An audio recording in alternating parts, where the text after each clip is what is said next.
All right, guys, what's going on? Welcome back to Top Line. It's your boy Chris, and well, first of all, I guess I went to the wrong game. They played the Washington Wizards twice. God damn it! And we went to the one. They didn't get that one. Didn't get this one, so I guess I went to the wrong game. But they did find a way to win this game, man. First of all, hats off to Washington. Look, sometimes when you don't follow teams a lot, you don't pay a lot of attention to certain teams, you don't realize how good they are. And I think Washington and Washington's 12-6 since the start of the year, since the start of 2023. I think they like 12-6 or something like 12-7 now. They won six out of their last 9 games. So they've been playing well. They've been playing well, looking good. The game last week, which was a heartbreak. Last week, Friday, was it Friday? Thursday was a heartbreaker. I know it was because I was there. And then this game, to me, they needed it. They desperately, in my opinion, needed this game, man, just to kind of right the wrong. And I don't think they could lose. If they'd have lost this game, which they tried. If they'd have lost this game, I'm going to really look at Nick Nurse and the coaching staff. And the reason why I say that is because, wait. It's rare during the season, you got 4 to 5 days to prepare for one team, right? And then you play them. So you got to make adjustments after playing them. I thought, but we've been talking about, the Raptors up and down season. We've been saying things. And the one thing that I think that, I'm going to take some blame for this. The one thing I haven't put much emphasis on that I think is the issue is the defense. When the Raptors lock in on defense, they are a different team. They are a different team. Now, shout out to the Wizards because Wright and who else? I'm not even gonna pretend to know his name. But the dude came off the bench, Kispert, however you say his name. He was like 4 from 3. And you had some guys that knocked down some tough shots, and then you had some guys that knocked down some threes, and all in all, but. Again, I thought they did their thing. They did what they were supposed to do. You kept Bill to 21 points, 7 of 22. That was hard. He was 2 or 3 from 3. 10 assists, 4 rebounds, 21 points. But you did a decent job on him. Now I still don't like the plan for Kristaps Porzingis. I did not like it. They did not. First of all, the fact that they didn't play Jakob Porter at all in overtime was alarming to me. I was sitting here jumping out of my skin. I'm like, yo, why is he not in the game? Then they call a timeout. I'm like, okay, they're going to put him in. They still didn't put Porter in the game in overtime. And I just did not understand that. It's not like Porter was having a bad game. Porter gave you 14 points. He was 6 of 8. He gave you 5 rebounds.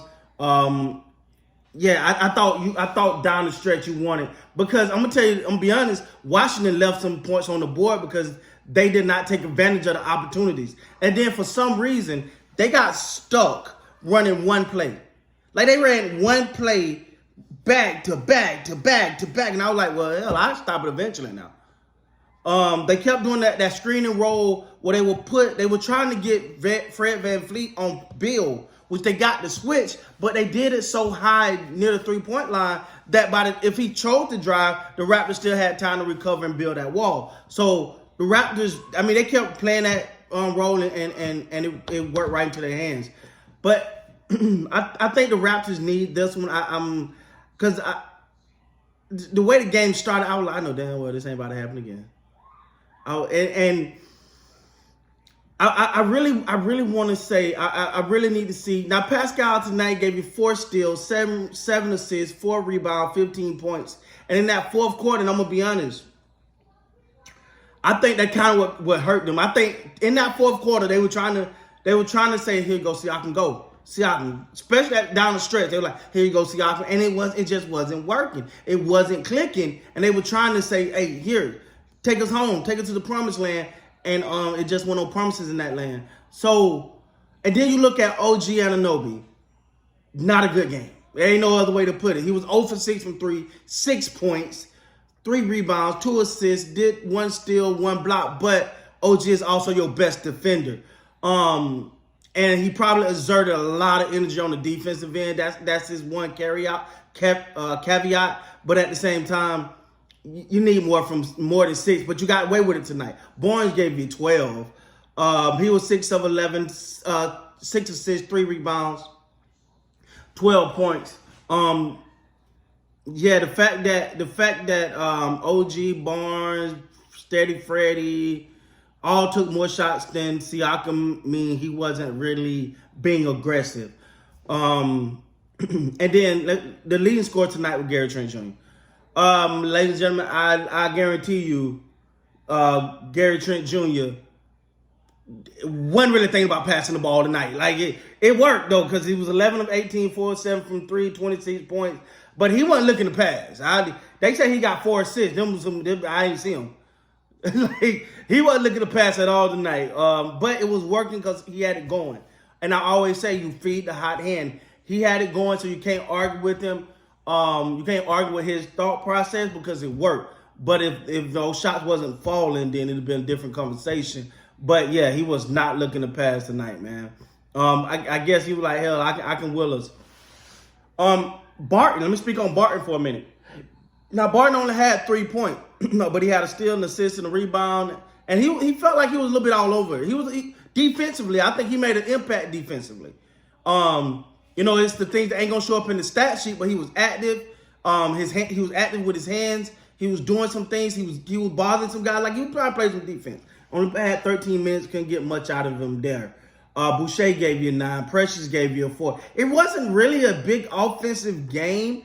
Like I said, you got a lot of production from Gary Trent Jr. Coming off the bench. Long throw shots are falling. The aggressiveness is good. Again, you got to see how he reacts when those shots are not falling. All in all, though, man, this is one of those ones right here where I felt like the Raptors had to get this one, because if not, you're going to look at Nick Nurse like, dog, you had all this time to play for one team.